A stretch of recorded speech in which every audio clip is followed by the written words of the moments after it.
பழனி, தீபா சங்கர், விஜய், திருச்சி அன்னலட்சுமி மற்றும் ரங்கராஜ் பாண்டே பங்கேற்கும் சாணக்கியாவின் சில் பட்டிமன்றம் ஏப்ரல் 11 சனிக்கிழமை இரவு 7 மணிக்கு.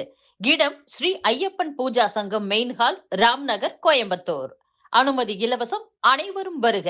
தமிழ்நாடு வணிக சங்க பேரமைப்பின் சார்பாக வருகின்ற 43வது மாநில மாநாடு மே 5 முன்னிட்டு நாளை ஏப்ரல் 5 கால்கோல் விழா நிகழ்ச்சி நடைபெற இருக்கிறது. அந்த நிகழ்ச்சியோடு திருத்துறைப்பூண்டி சங்கத்தினுடைய தலைவர் மரியாதைக்குரிய செந்தில் அவர் தலைமையிலே சிறப்பு ஆலோசனை கூட நடைபெற்று இந்த திருத்துறைப்பூண்டியிலிருந்து மட்டும் 2000 பேர் மாநாட்டில் பங்கேற்பது தீர்மானித்திருக்கிறது. குறிப்பாக வரலாறு சிறப்பாக திருவாரூர் மாவட்டம் முழுமையாக 15000 பேர் இந்த மாநாட்டில் பங்கேற்க இருக்கிறார்கள். இந்த மாநாடு தமிழகத்திலே திருப்புமுனை ஏற்படுத்தக்கூடிய மாநாடாக அமைய இருக்கிறது. சாமானிய மனிதர்களை பாதுகாப்பதற்கு கார்பரேட் கம்பெனி ஆதிக்கத்திலிருந்து சிறு வணிகர்களை பாதுகாக்கக்கூடிய மாநாடாக இந்த மாநாடு அமைய இருக்கிறது. இந்த மாநாடு இதுவரை இல்லாத வகையில் திருவாரூர் என்று சொன்னால் திரு என்ற வாசகம் முன்பாக அமைந்திருக்கிறது. ஆகவே இந்த திருவாரூர் மாவட்டத்தில் நடைபெறுகின்ற மாநாடு திருப்புமுனை மாநாடாக அமையும் என்ற நம்பிக்கை பேரமைப்பு எழுந்திருக்கிறது. குறிப்பாக கோயிலில் எடுத்து குடியிருக்கின்ற குடியிருப்புகளுக்கு வாடகை வீதம் குறைக்கப்பட்டிருக்கிறது. அதே போல அடிமனை குழப்பமான ஜீவா இருக்கிறது. அதை மீண்டும் மறுபரிசீலனை செய்து அடிமனை முதல் கொண்டு கோயில் இடங்களில் குடியிருப்பவர்கள் வாடகை கடைக்காரர்களுக்கெல்லாம் கணிசமான வாடகை குறைக்கப்பட வேண்டும்.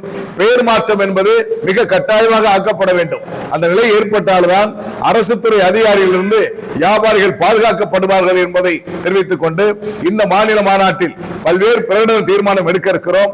இந்த தீர்மானத்தில் தமிழ்நாடு முழுவதும் லட்சக்கணக்கான வியாபாரிகள் பங்கேற்று கரகோல் ஏற்ற இருக்கிறார்கள். அதே போல இந்த மாநாட்டு பணிதனை திருவாரூர் மாவட்டத்தினுடைய தலைவர் வி.கே. ராமமூர்த்தி தலைமையிலே வெகு சிறப்பாக பணியாற்றி கொண்டிருக்கிறார்கள்.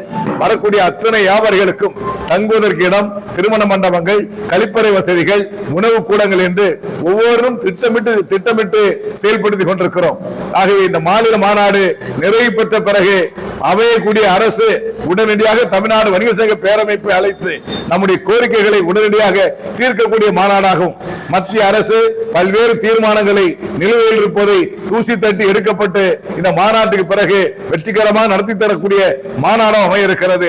தமிழகம் முழுவதும் வரக்கூடிய வியாபாரிகளை வரவேற்பதற்கு திருவாரூரை சார்ந்த அனைத்து கிளை சங்கத்தினுடைய நிர்வாகிகளும் மாவட்ட நிர்வாகிகளும் பம்பரமாக பணியாற்றி இருக்கிறார்கள். வரவேற்க நாங்கள் காத்துக் கொண்டிருக்கிறோம்.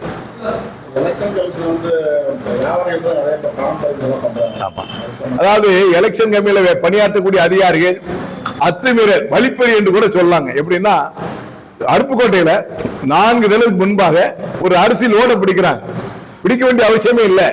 இவர் போய் அரசியலோட பிடித்த பிறகு நாங்க பிடிச்சிட்டோம், பிடிக்க கூடாதுன்னு தெரிஞ்சுதான் பிடிச்சிட்டோம், இனிமே எங்களால் ஒண்ணும் செய்ய முடியாது, நீங்க கலெக்டர் பாருங்க, கலெக்டர் போனா ஆர்டிஓ பாருங்க, ஆர்டிஓ போனா தாசில்தாரை பாருங்க, தாசில்தார் போனா ஒரு 3 பேர் கமிட்டி இருக்கு, அந்த கமிட்டியை பாருங்க என்று சொல்றாங்க.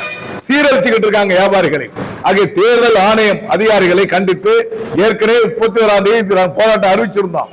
அதை மரியாதைக்குரிய தேர்தல் அதிகாரி கொஞ்சம் லிபரல் பண்ணாங்க. சென்னையில எல்லாம் பல்வேறு இடங்களில் கொஞ்சம் தளர்வுகள் ஏற்பட்டது. ஆனால் மீண்டும் இந்த அத்துமீறல் தொடர்மையானால் உடனடியாக போராடுவதற்கு போராட்டம் நிறுத்தி வைக்கப்பட்டதை தவிர ஒத்தி வைக்கப்படவில்லை, தள்ளி வைக்கப்படவில்லை, நிறுத்தி வைக்கப்பட்டிருக்கிறது. போராட்டத்தை எப்போனாலும் நான் கையில் எடுப்போம். தேர்தல் அதிகாரிகளே நியாயம் இல்லாம செயல்படாங்க. அருப்புக்கோட்டையில் பிடிக்கப்பட்ட லாரி இன்னமும் உங்க வாசல் நிற்கிறது. அது உள்ள எண்ணெயும் அரிசியும் இருக்கிறது. எல்லாம் வெயில் நேரத்தில் அப்படியே மெல்ட் ஆயிடும். ஆயிடலாம் மெல்ட் ஆயிடுச்சுன்னா ஆயில் எல்லாமே அரிசியெல்லாம் வீணா போகும். பல லட்சம் ரூபாய் பொருள் வீணானால் தருவதற்கு தேர்தல் ஆணையமே தயாரா சட்ட ரீதியான நடவடிக்கை எடுப்பதற்கும் தமிழ்நாடு வணிக சங்க பேரமைப்பு சட்ட வல்லுநரோடு ஆலோசனை செய்து கொண்டிருக்க என்பதை எச்சரிக்கை உணர்வோடு நான் தெரிவித்துக் கொள்கிறேன். அதாவது கேஸ் தட்டுப்பாடு மிக கடுமையாக ஏற்பட்டு சிறு கடைகள் எல்லாம் பூட்டப்பட்டிருக்கிறது. கடைகள் திறக்க முடியாத நிலைமையில் இருக்கிறது. திறந்தாலும் எல்லா பொருளும் கொடுக்க முடியாத நிலைமை இருக்கிறது.